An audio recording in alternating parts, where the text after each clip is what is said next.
Congratulations. You have found yourself talking to a seller who is open to the idea of seller financing. This is a great situation to find yourself in. But I've got a question for you. Are they willing to do seller financing, or are they wanting to do seller financing? Now, maybe that seems like potato, but it's not. That's actually a very important distinction. And in today's episode, we're going to talk about the difference between sellers who are willing to do seller financing and those who want to do it, because it completely changes the game from a negotiation standpoint.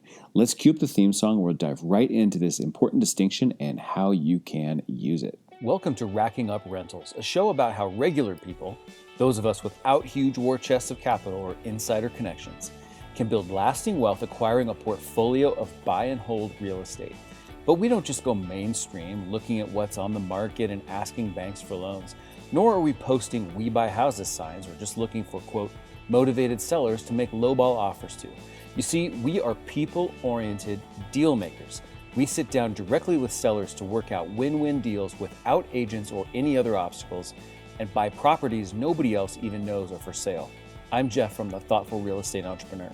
If you're the kind of real estate investor who wants long-term wealth, not get-rich-quick gimmicks or pictures of yourself holding fat checks on social media, this show is for you. Join me and quietly become the wealthiest person on your block. Now let's go rack up a rental portfolio. Thank you so much for joining me for another episode of Racking Up Rentals. Show notes for this one can be found at www.thoughtfulre.com/E82. Please do us a massive favor by taking just about a half a second to hit that subscribe button in your podcast app. It really helps other fellow thoughtful real estate entrepreneurs find us. So thank you so much for that.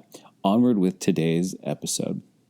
So when I am out in the world of talking to real estate investors, and in these days that's often Facebook groups and things along those lines, I often see posts that start with, okay, I've got a seller and they're open to seller financing. Now, what do I do? And the question that I always ask back is your seller willing to do seller financing, or do they want to do seller financing? Secondly, how did you find this little tidbit of information out, and who brought it up? Now, I know there are people listening to this who might go, wow, that's really getting nitpicky there, Jeff. Aren't we splitting hairs a little bit too much? But I'm going to make an assumption here that you want to not only secure a deal with seller financing, but you also want to negotiate the best possible terms that you can. And I'm here to tell you that if you do indeed want to negotiate the best possible terms, understanding if they are willing to or if they want to, and the key differences between those, is going to be very, very helpful to you. Now, if you want to just think about it in a very broad sense, what we're really talking about here is an overall kind of power dynamic.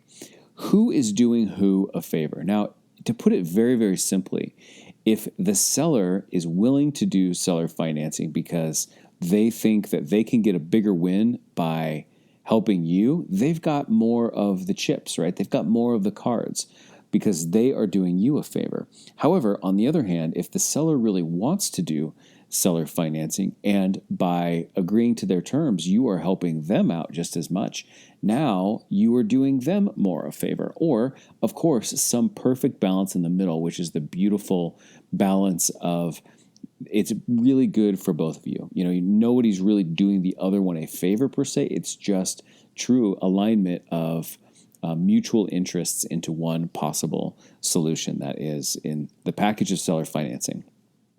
So when we understand whether our seller is willing to do seller financing or wants to do seller financing, we'll find that there's a huge difference in the dynamics of that situation and different levers that lead to different nuances of the negotiation and different things that you can and should do in that negotiation yourself. In other words, to put it kind of in the parlance of the yeses framework that we talk about a lot on this show, these are two different sellers that you are solving, right? We always solve the person before we can solve the deal.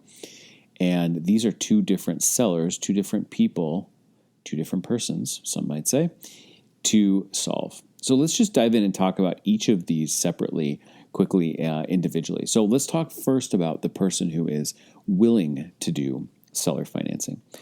The person who is willing to do seller financing is open to that idea, but they are not yet committed to that idea.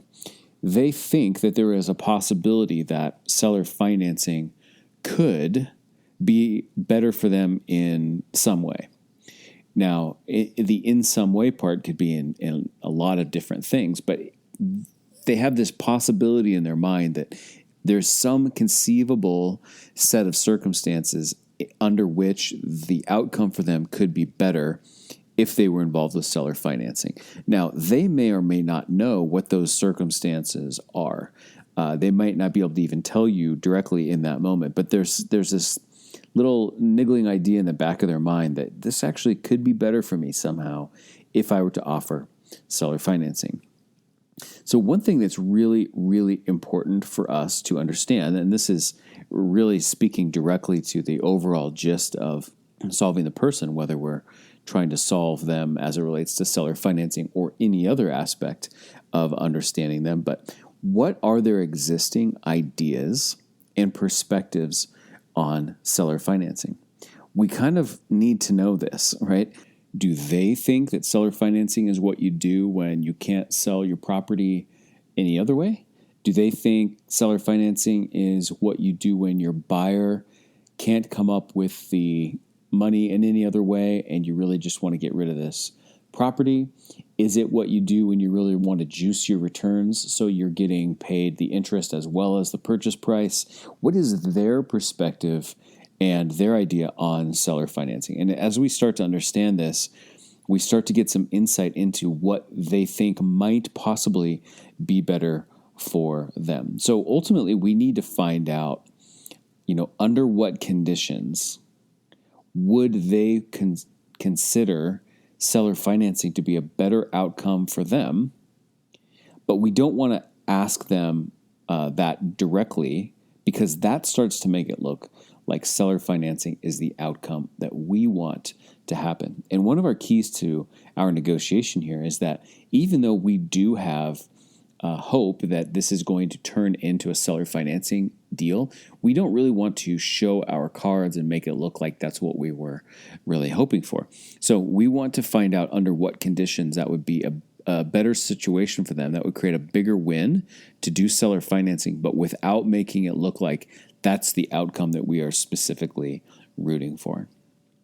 So the real question is, what is most important to them, right? And that's the real question with every aspect of solving the person. But as it relates to seller financing and their idea of what defines a win in the case of this transaction, what is most important to them? And if we can understand what's most important to them, then that's an important lever for us to use to help them see that that outcome might indeed be the very best option for them.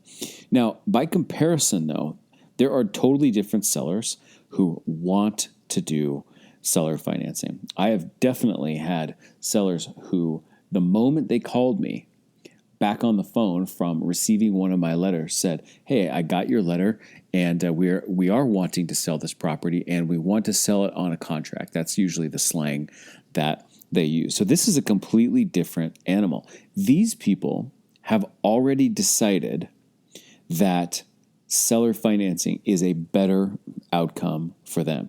But the question is why? Why do they feel that? Why have they already predetermined that that's the way that they want to go? So it's usually one or a combination of a few different things. One of those things is they feel like that's the right thing for them to do because of the capital gains deferral benefits that the installment sales structure might allow them. Some of them are feeling like that's the way that they want to go because they want to continue to have an income stream. Some of them feel like that is the way they want to go because it will generate an overall greater return for them than just selling the property when they consider the interest that they might earn as well as the property sales price. They might want to do it because of other other related terms, right? Maybe they feel like if they are providing seller financing that they can get a larger down payment, or maybe they want a smaller down payment, or maybe they have some other particular unique terms that are very specific to them. So at any rate, what's important to them is something that they've already decided, because if they didn't know what was important to them, they wouldn't have gotten so far as to say, I know for sure I want to do seller financing. So once you know what is most important to them, and once you understand what it is that makes them want to do seller financing, now you have some additional leverage, because now you can be the person to give them the thing that they want the most. And then you can adjust the other dials in your own proposal in order to emphasize them getting what they want, but then adjust these other elements of the deal so that you get more of what you want. Let me give you a simple example. If you meet this seller, and I'll give you a real life example. I'm just going to refer to the people who I was just mentioning a moment ago. I sent them a letter about their fourplex, and they called me back. And right in the very first conversation, they said, we want to sell it, and we want to sell it on a contract. So as I spoke with them further, it became very clear very quickly that they wanted to sell with seller financing because of capital gains deferral goals. They're just at an age where they wanted to get rid of the property and not be in the landlord business any longer, but they didn't want to have to do a 1031 exchange, and they certainly didn't want to pay capital gains. So I knew that was their most important thing, and that meant that I was then able to negotiate with them for other terms that were important to me, that fit within the context of their desire to defer capital gains. For instance, this was a tool for me to negotiate a smaller down payment, because it was going to be clear to them that the larger the down payment, the more of an initial capital gains hit they would have. Secondly, it allowed me to negotiate for interest-only payments so that they didn't have a monthly bit of capital gain coming back to them that they would then have to pay the bill on. It also allowed me to negotiate for the ability to substitute the collateral for the note in the future if I wanted to, so that they would not get paid off early and unexpectedly if they want. This is part of what we call supercharged seller financing. At any rate, truly understanding what was most important to them, in this case capital gains, allowed me to do a better job of crafting a proposal that actually worked far better for both of us. So to recap and to put it simply, there's a big difference between somebody who is willing to do seller financing and someone who wants to do seller financing.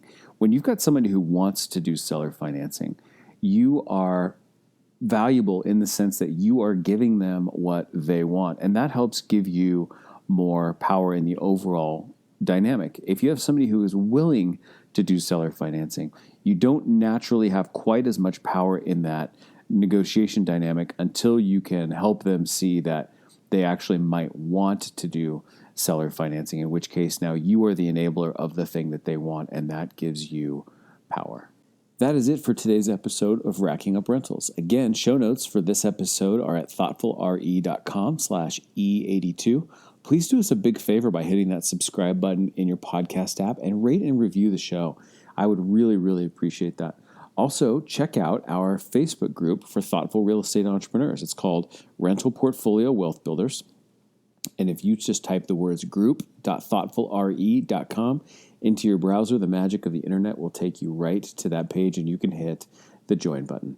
If you like this episode, I sure hope you did. Take a screenshot of it if you're listening on your phone and post that to Instagram. You can tag us in that post. We are at Thoughtful Real Estate. So I'll see you in the next episode. Thanks again for being here. Until then, this is Jeff from the Thoughtful Real Estate Entrepreneur signing off. Thanks for listening to Racking Up Rentals, where we build long-term wealth by being win-win deal makers. Remember, solve the person to unlock the deal and solve the financing to unlock the profits.